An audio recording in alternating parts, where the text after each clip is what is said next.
give you the guts to do something, anything, then you better be prepared to face the consequences. Let me give you an example. My sister Bonnie was a troublemaker. You wouldn't believe what she did. And this is when she was kindy last year. She stole for the first time in her life. OMG, I know, right? This was the action. What were the consequences, you may wonder? Well, we all know what should happen next.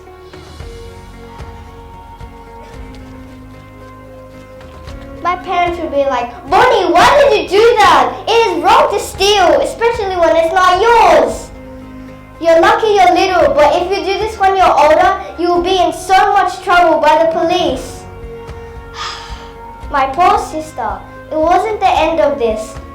Mom took Bonnie to school the next day to apologize to her teacher, and her teacher wasn't happy. Bonnie's teacher told her to never steal again, because it can become a bad habit. She told she should start making better choices.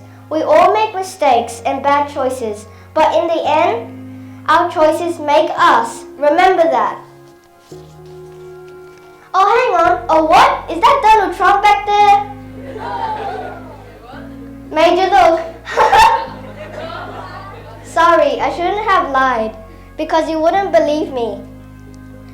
We all make mistakes. We all make bad choices, and lying is one of them. Have you heard of the boy who cried wolf? To make the story short, the boy had tricked the villagers and farmers, calling out wolf many times, but no wolf appeared. One day the wolf really came, and the boy was eaten up because the villagers and farmers did not believe him anymore. The boy had sabotaged the opportunity when he really needed it the most. In this story, you can clearly see that lying has the consequence. Therefore, we should think before we act. Kids nowadays go through their childhood with little consequences for their wrong actions. How can a lack of discipline and resilience lead to a life of suffering? Disciplining is important to teach kids how to be honest, respectful, giving love and kindness throughout their lives.